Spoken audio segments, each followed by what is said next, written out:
The other day I got an email from Paul McCartney asking me, "Hey Kevin, could you have a look at the Reynor versus Trap series, because I'm extremely confused. What happened there? It seemed like a tough series, and would you be able to analyze it for me?" And I said, "Good friend Paul, of course I could. That's no problem for me. And are we still on for dinner next week?" And Paul said, "Sure." So here I am. I'm doing my part. I'm expecting that song very soon as well, Paul. Now let's get straight into it. As this is the most recently played season grand finals of the DreamHack Masters fall, and it was Reynor versus Trap. Now, this was a very interesting series for me because I felt a lot of the time the player that got into good positions or into leads didn't necessarily win the games. So we're going to be watching this, of course, with the main focus on the Protoss, but we're also going to be looking at to see what the Zerg did in order to come back into games in which they were apparently quite dead in, and see what the Protoss could have done to prevent that, perhaps. Like, what are good ways to finish games, what are bad ways to finish games. And I think we saw a lot of games here where the Protoss opted for bad ways to finish games, and sometimes I thought they were bad ways and they turned out being good ways. So that's going to be the main thing here. We're not going to be doing all replays today. We might be doing some replays next week as well, but I just want to go over a couple at least.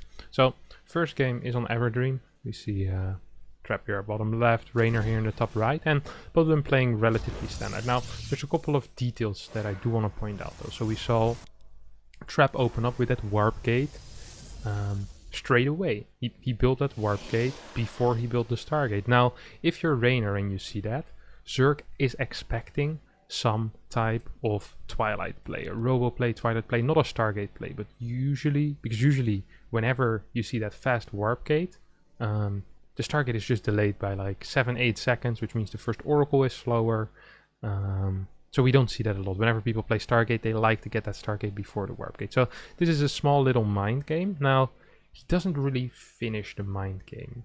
At least not in my opinion. Usually when people try to finish this mind game, they have to build a second gateway right at this point. He is getting the Stalker, which definitely contributes. And he's also getting an Oracle. Straight away here. Stalker, Oracle. Now, there's two things he can do here. He knows that there's an Overlord here, and he's getting a Stalker. So he can use this Stalker to clear the Overlord from that cliff, or he can use this Oracle to try and sneak by and get some freaking damage done. And that's exactly what Trap is going to do. So a lot of the time in this series, what Trap does is he has a pattern which tries to dodge as much as possible. Like the regular Overlord position, the regular Ling patrol positions, and it's going to cost him a little bit of time, but a lot of the time he gets quite some damage done. And I think it's going to be the case here in this game as well. We see Reynor is semi-ready. I mean, he has a Spore in the main. He's going to have some Queens that are moving towards the third. Zerg always wants to delay their spores as much as possible. And here, Trap is like, I could go in here, but let's see what's happening in the natural. And Trap actually finds a completely empty natural here. And this is, well, this never happens in my games, and that's actually what I thought as well. Well, whenever I play against Reynor, this never happens. But then I actually started copying this Oracle path from Trap. And what started happening was I started getting a lot of kills with my first Oracle, which usually my first Oracle I'd use to kill a tumor over here and be like, oh, that was alright. But now, a lot of the time, what I'd get with my first Oracle is like 3-4 kills at least. And then my second Oracle, something that Trap does, is he doesn't join them up straight away. He basically drags away attention from that natural, you see. With that movement, he moved pop, pop, pop, pop, pop, all the way over here. 4 queens over here. Second Oracle pops into the natural. No queen in the main, no queen in the natural. Only a single Spore. Well, second Spore is about to finish. I think that was more of an accident. But he has complete freedom here to kill 3-4 more workers. Because a single Spore doesn't really have enough DPS to truly clear that Oracle away, to make sure that the Oracle is going to be gone. So here we see Trap. He's like, well, it's nice that you have a Spore, but he has complete freedom. He's picking up drones left, right, and center. He's going to pick up a few more here. And at this point, it is 5 minutes in the game, and Reynor has lost 12 workers.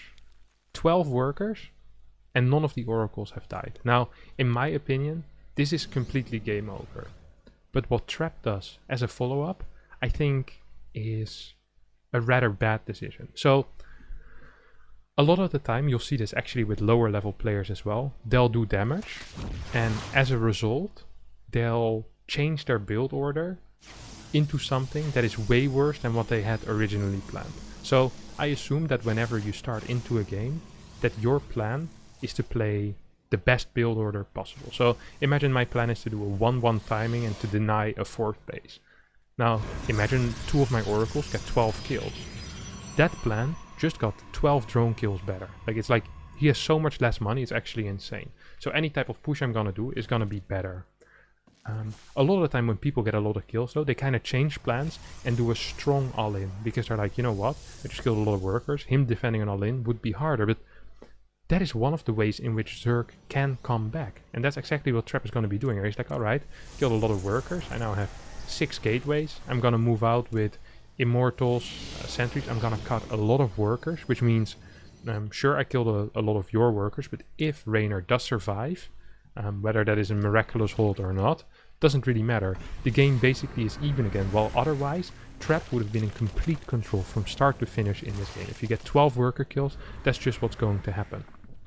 But instead he's moving out here, low eco, and Reynor, this push that Trap is doing usually can be defended of 75 works, I think. This is a terrible push, it's just not a good build. It hits like 620, it has no real DPS, you're going to be trusting a lot on force fields. It's just not a great push. Now, can it work in this case if Trap micros it perfectly? Probably. There's a decent chance it might work, but there's also a chance that if you make 1 or 2 small errors, that your push doesn't kill, and then you're still going to be down 20 workers. And in this case, Trap's push actually does not end up killing, because Reynor's control in these defensive situations is so insanely good.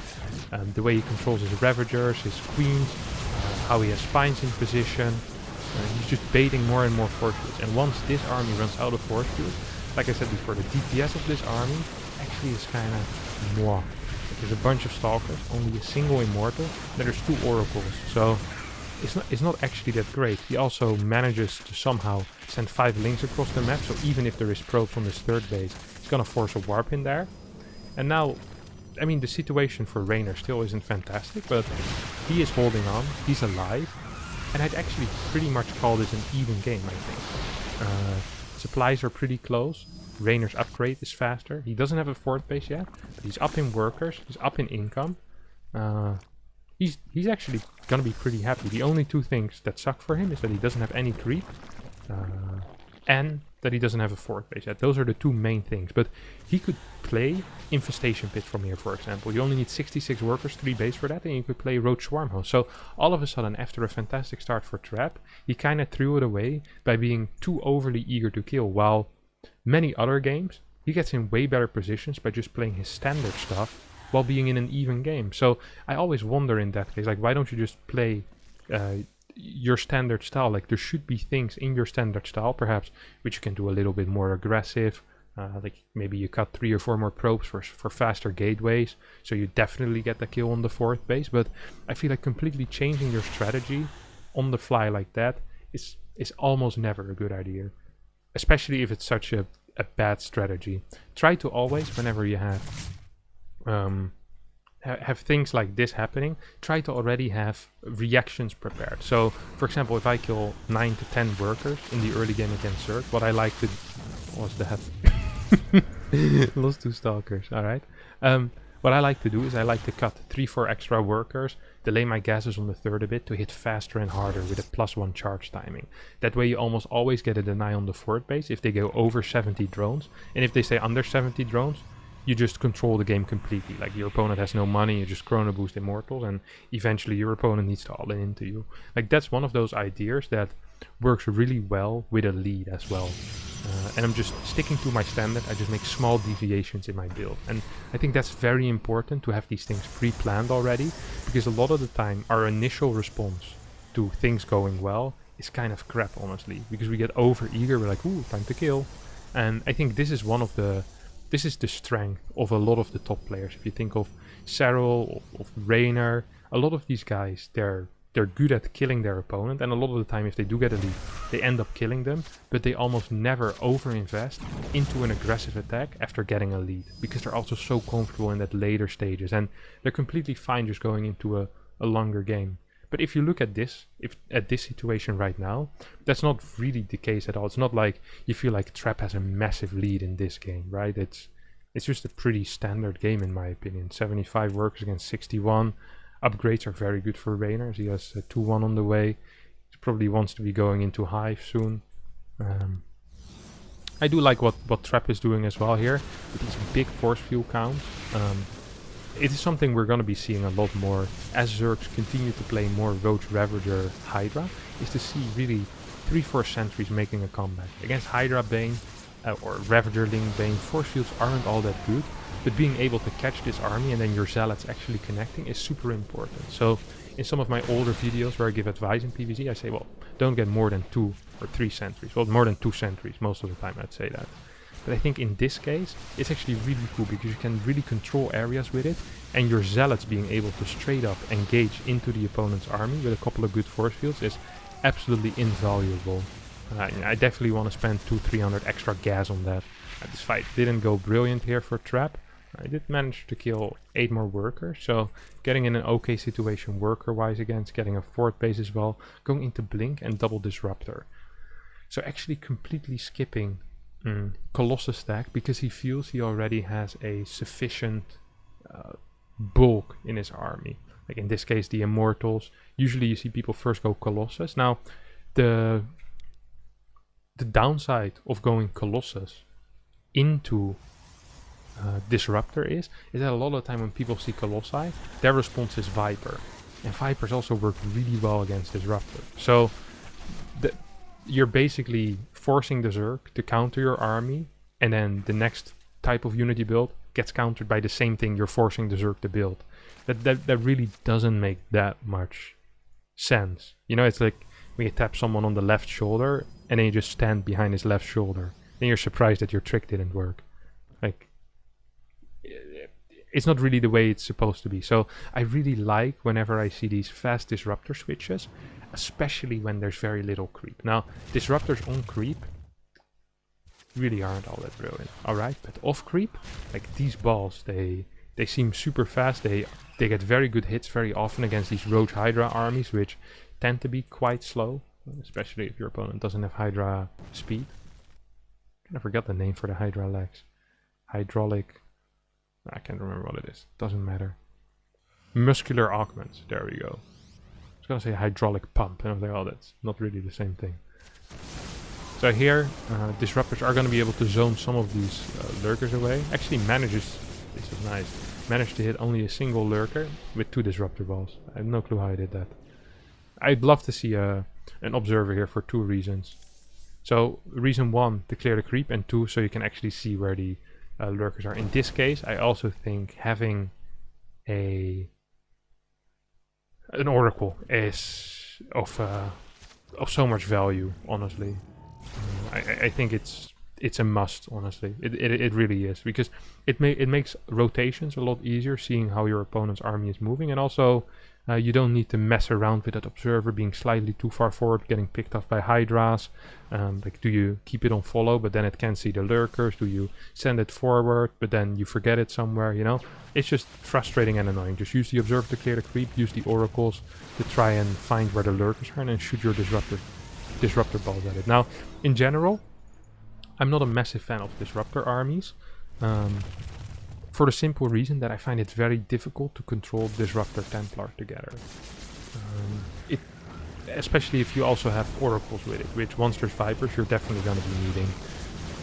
But so it always feels like I'm on a bit of a timer here. But you see the way that Trap is moving, where he kind of zones the army into a direction, and then he tries to go to another base. So he initially tried to go over here, that didn't work out. Now he's like, alright, he sees an opportunity here perhaps, where he shoots some balls on this and then tries to move to the top side to take out the base. Now he once again got too afraid. He wasn't sure what was here or what was here, so he didn't really want to risk it, and he got some decent trades off as well.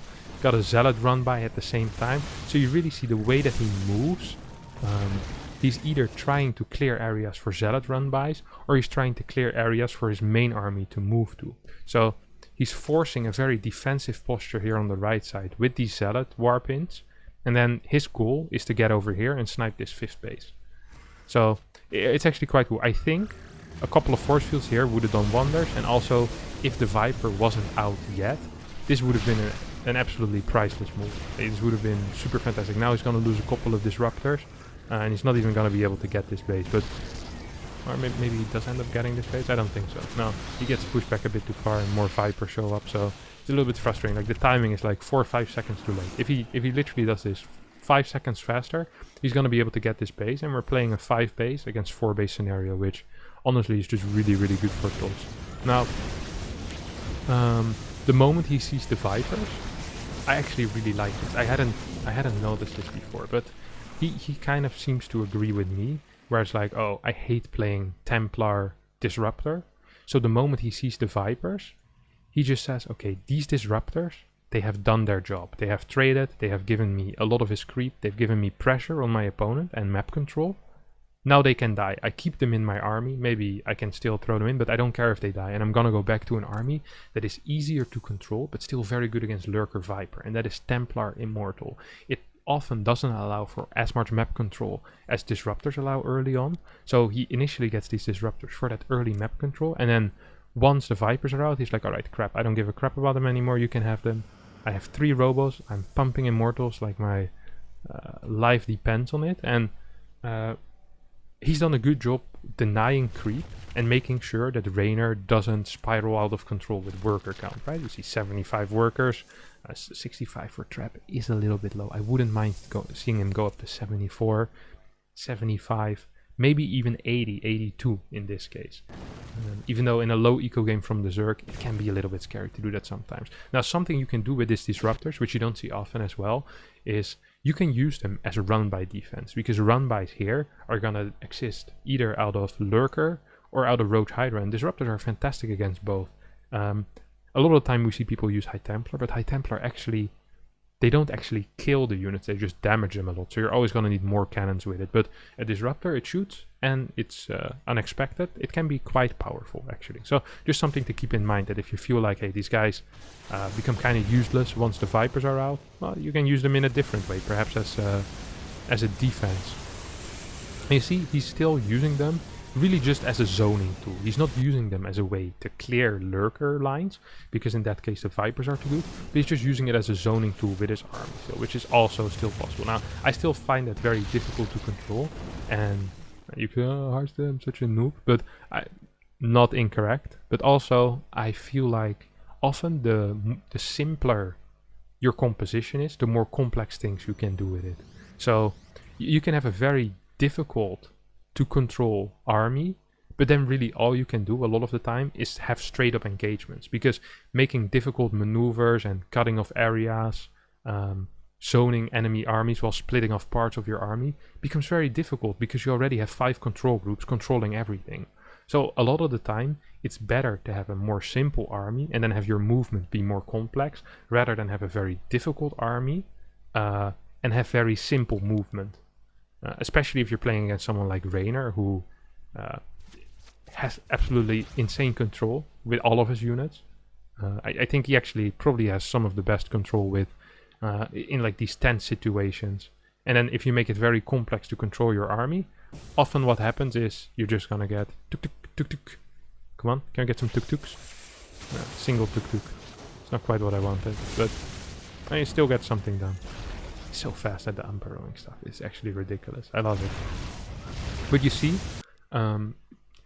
okay, so the position now doesn't look necessarily fantastic for trap, but that mid game puts so much pressure on Reynor that his creep spread is non-existent. And creep spread really is 2 things, of course. Quick rotations for the Zerg, but also vision. So with that Disruptor mid game, we really see Trap create a lot of space for himself to send out Zealot run-bys, for example, or do rotations that Reynor doesn't expect whatsoever. Now, these fights haven't been going so well, and it's not looking all too hot for Trap whatsoever. Also, kind of, I really think the eco is just slightly too low. I think he should be getting 2800 minerals a minute here.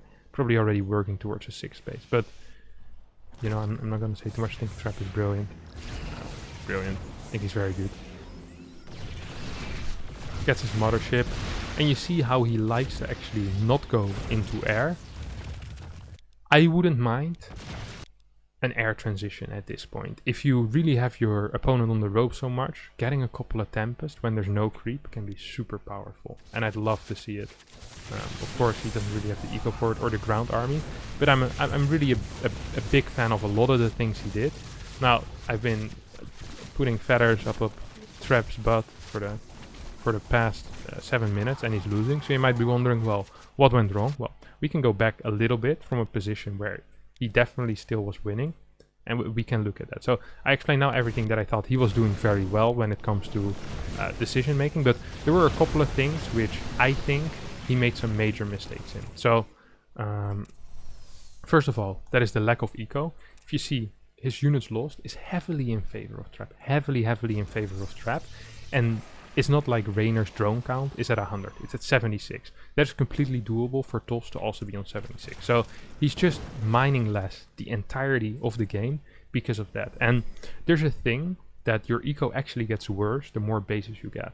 At least your mineral eco. So a lot of the time you see Tosses on 3 bases, 66 workers, you actually get pretty decent income. You have like 2.4k mineral income. But once you get more bases, your gases keep mining while your minerals often run out. And you don't actually need that much gas a lot of the time if you don't have that many minerals. So what happens here is we'll see a toss on probably 9 gas, which means 9 times 3, 27 workers are going to be working on gas. Maybe one of the gases in the main runs out, the second one will run out.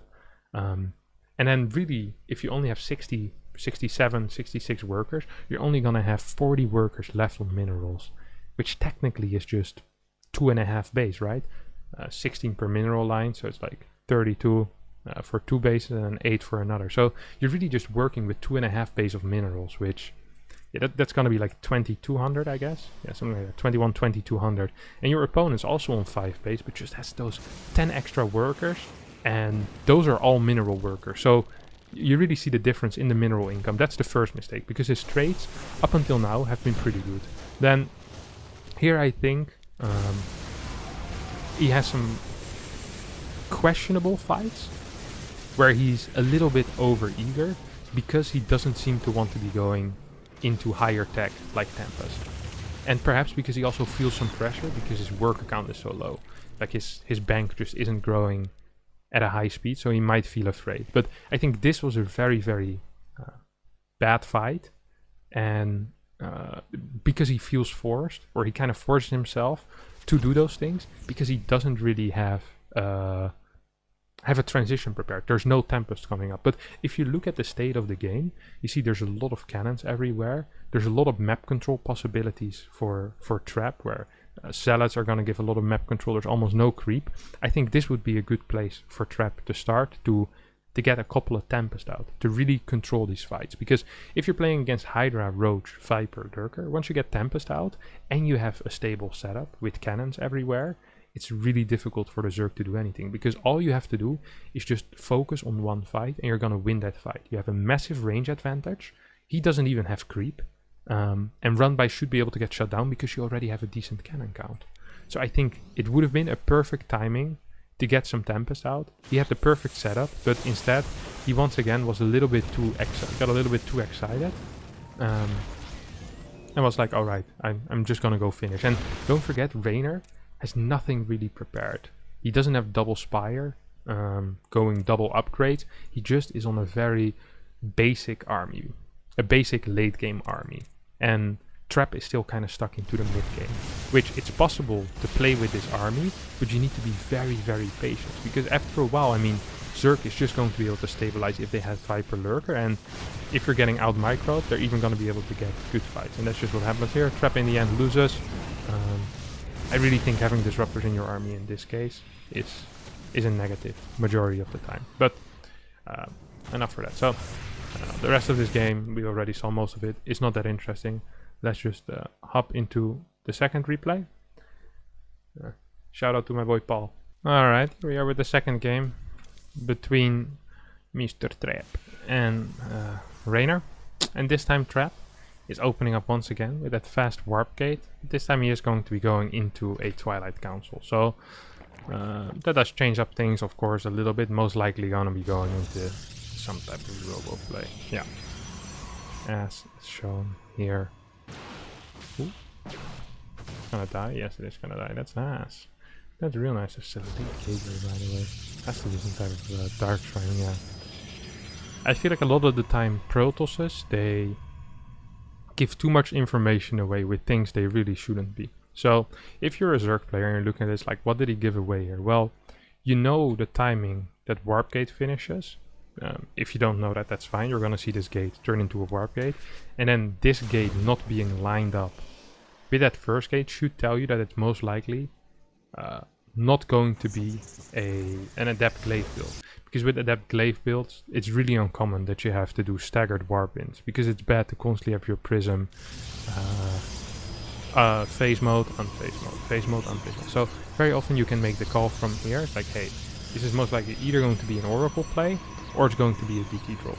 And I think Reynor here has a strong belief that this is indeed going to be a DT drop, and that is the correct call. So good call by him. Also sees that there's only 2 units moving out. Oh, actually no, I saw 4. Where's that prism? Okay, prism also coming out. So now of course Reynor still needs to build these units. He needs to build links, he needs to build the spine. He can cancel that once he sees a DT warp in, but you kind of have to. But I mean the spores are a very good call here, because he's gonna be fighting DTs for sure. Even moves to the main bases. That's a very common warp in location for Korean tosses. He actually only warps in 2 though. This is a 2-gate DT, which is actually kind of a tricky build. It's one of those builds that we don't really see very often, because it almost always dies to like big attacks on the other side of the map. Like you'll just lose your third base to a lot of links, which can be kind of scary. He gets 3 workers, and he forced a lot of drone cuts with this build. So actually Trap, as a result of this, is in a pretty nice position here, I think. He's just gonna move back. He hasn't lost anything yet. And now he can do 2 things. So he can either decide to work in 2 more DTs and do like an Archon drop, or he can just go with a single Archon and maybe put some other things in and just start moving out and already start working on that transition. And he starts working on the transition immediately, and you can see still ahead in workers. He's getting his aggressive options, but still probing up, and I like this much more. So he did some damage in the early game. I think he had a good early game once again, but instead of trying to follow it up with like some weird straight up 8-gate attack, he actually is getting workers. Like he went up to 59, 60 workers, and now he's adding gateways. So there's still going to be some aggression. There's still going to be some potential to perhaps deny a fort base, clear some tumors on the map. But after he builds the gate, he once again continues building more probes. So he's adding some aggressive options, or perhaps being more aggressive than he initially would have been. But he still has good eco, and this is something you can definitely transition out of. It's not like this is it, you know. It's not a 44 worker push with a single prism and a single immortal. Like this is, it has upgrades, it has a robo base transition, it continues with more probes, he's getting gases while he's pushing out, and as a result we see Reynor having to cut at 67 workers while building roaches and barely being able to squeeze out a fort base. And this is what I was talking about last game. Basically the early game damage now is continuously going to be working in Trap's favor. If Trap even gets this cancel, his opponent is on a low worker count, and there is a transition behind it. So now Reynor is going to feel immense pressure to actually do something. Reynor's be like, well, this actually kind of sucks. Like, I'm not in a good spot whatsoever. Like he can't even build more drones at this point. It's not like he can build 10 more drones because he doesn't have a fort base. So all Trap needs to do now is, and he knows it, is that he needs to defend and not die. He can't lose any units in the retreat, and then he's going to be in an absolutely fantastic position. It's really mediocre forces. This is bad movement by Trap. This was really, really poor movement by Trap. He moves into basically a dead area, loses an Immortal, loses an Archon for free, and majority of his force fields. I think if that doesn't happen, I almost think Trap can just chase this army back home at this point and tell him to piss off. Like, I don't want you here no more. And I think he's completely right at that point. But now he lost 2 major units, so you know, units lost quickly ticks up and it becomes a little bit harder. I still think he's in a good position just because of that follow-up. It's so powerful. Keeping constant pressure, you see the creep very, very low. Eco for Trap, very nice. Upgrades, solid. Tech, solid. Does he get the fort base up? No, he doesn't. But it's a good position. Now, I'm not a massive fan of Blinkstalker Colossi in general. I think it's okay if you manage to deny a lot of creep in the early mid-game phase. But it falls off pretty fast usually. So yeah, you always got to be a bit careful with that. It's a nice character. Just getting those links, making sure there's no run by. Constantly putting pressure on that 5th base with that double immortal. Now, you could say, well, whenever I do this, mutas show up and they just kill me. But Trap knew that he kept Reynor on very low drone count for a very long time. He probably even knows that there's no gas on the 4th base. So if Reynor, I mean, in theory, he probably could have afforded 7-8 mutas. But that really would have put a dent in his ability to defend anything. Because that would have meant that really all he had are the units that he has right now against a pretty massive army of Trap. And I don't think these muta would have been able to do much either against these Blink. So I think the moment mutas pop out, he can probably get a recall off. But even if he doesn't, Trap's going to be like, well, that's kind of okay. You know, it's 8 mutas on a guy that had no eco for the entire game. You see Trap actually going up to a higher work count. This is what I like. It's much better than in that first game where he stayed slightly too low. Just gonna mean that he has way more money for gateways, for reinforcements. His army is not gonna be like a single punch, you know. He doesn't need to put all of his power into one punch. He can just keep going. He has a better stamina in the game because of his economy. He can keep going basically. He can keep throwing units at his opponent. As he has decent eco, he's gonna be able to get some decently efficient fights, I think. Very often when there's no creep, there's not a very high baneling count, the Protoss can get good fights with Colossi. So what we need from Reynor here is we're gonna need probably need to set up some baneling run-bys to try and get some type of eco lead, as his 5th base has been delayed for a long time. And second of all, he's gonna need to add a lot of banelings in this army as well, just to try and get that bigger punch in his own army. And I mean, he can build a bunch. He has good money right now. See Trap moving out, and this is really where that solid early game and those mid game pushes kind of come into play. See, the creep isn't that far out, so once he clears this area, there's still a little bit of a threat of a flank from here, but it's just not as scary as if the creep was over here and you spent 5 minutes doing that. Now, this is obviously terrible. This should absolutely never happen for Trap. But he still has a massive army. He's fighting on the other side of the map. I think the baneling morphings were a little bit too late here for Reynor, meaning that a big portion of the fight has already been fought before the banelings really joined in. And banelings in it, like ideally, they come in at the start of the fight, so then you can start more like getting reinforcements ASAP. But even though he had a massive run by, Trap still just manages to finish it with basically the plan that he already had from the start, which he stuck to after getting a lead. And that's really gonna be the #1 lesson in this game. He continues pushing stuff, right? Massive units. Absolutely insanely big units. He do so much damage. Immortals, Colossi, Archon, warping in DPs, and Reynor gets blasted out of this game. I mean, he tried his best. But Trap, honestly, this game was a masterclass in having a lead, defending that lead through aggression, and you saw some small probe cuts, but still sticking to the original plan, getting forward bases, getting good eco himself, and I really like that. I did like that, even though I'm not a massive fan of Colossus. That's cool. Alright, I hope you did enjoy it, Paul McCartney. Leave a thumbs up on my video as well, do the same to yours, and I hope to see you all next time. Subscribe as well. That's good stuff. Bye bye.